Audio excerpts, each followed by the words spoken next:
Kembali lagi teman-teman di channelnya Randy C. Kita lanjutkan konten yang sebelumnya, yaitu mengenai kasus-kasus yang meninggal di gunung ya.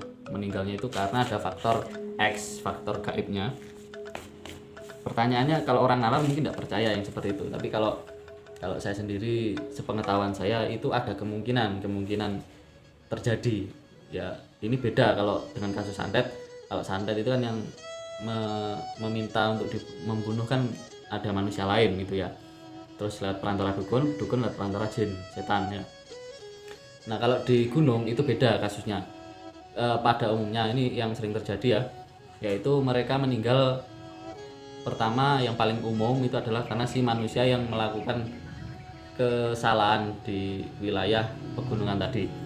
Nah karena di dalam Islam, kalau nggak salah riwayat cerita Islam itu kita diberi informasi untuk gunung, hutan, lembah itu adalah tempat tinggal jin dan setan-setan itu juga tinggal di sana.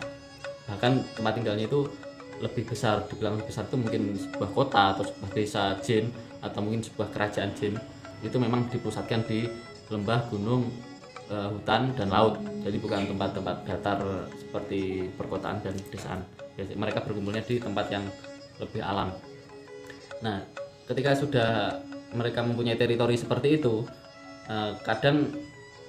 mereka selalu menginformasikan kepada masyarakat manusia, entah lewat apapun itu, untuk mematuhi aturan yang ada di sana, terutama soal sopan santun ya.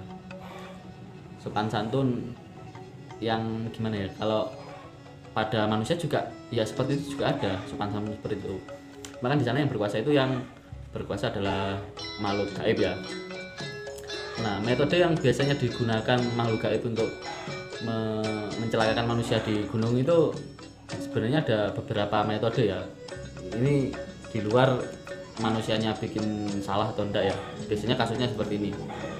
Kalau di gunung itu mereka akan mencelakakan manusia itu dengan cara membuat halusinasi. Ya, kan kasusnya banyak ya, disesatkan ke arah-arah yang wilayah berbahaya seperti tebing. Mereka mengira itu jalan, ternyata itu tebing, sehingga mereka jatuh. Itu ada kasus seperti itu. Ada lagi si makhluk-makhluk itu mengambil jiwa dari si pendaki tersebut. Jadi gimana bilangnya? Ketika jiwa itu diambil dari badan itu, badan ini tidak langsung mati, tapi akan bertahan untuk beberapa lama. Bisa jadi si badan ini akan bertahan beberapa lama, bisa jadi akan gila. Dan gilanya ini pun berbeda dengan orang gila karena penyakit stres, tapi ini lebih ketika sukmanya diambil itu atau jiwanya diambil itu, dia itu seperti mayat hidup. Dibilang bukan zombie loh ya, mayat hidup itu yang dibilang hidup itu dia nggak bisa apa-apa, dibilang mati itu dia masih bernafas. Nah seperti itu kalau di kalangan umum juga dianggap gila yang seperti itu. Nah ini proses pengembalian untuk sadar pun itu yaitu jiwa yang ditahan di gunung tadi harus diambil, dijemput, dikembalikan ke raganya lagi. Nah, itu kasus yang beberapa kali terjadi dan kita kadang tidak paham yang seperti itu. Kalau orang terlalu nalar itu akan dianggap gila, padahal itu bukan gila sebenarnya. Itu adalah raga yang kehilangan sukmanya.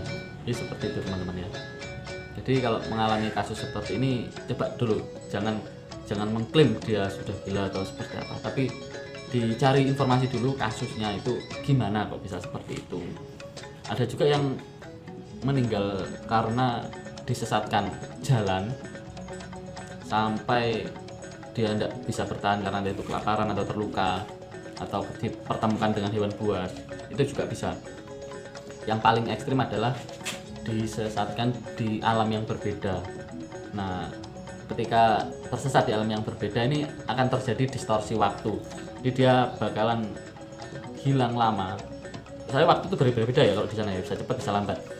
Kalau cepat itu bisa dia hilang di dalam dimensi gaib tadi sebentar, tapi di dunia manusia itu akan lama, ini sudah berhari-hari bahkan berbulan-bulan.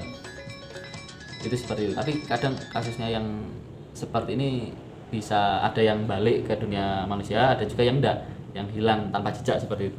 Jadi teman-teman, saya sarankan ya kalau di wilayah-wilayah seperti tadi, hutan, gunung, laut, lembah, agar menjaga tata krama dan jangan seenaknya lah. Semoga video ini bermanfaat dan bisa diambil hikmahnya.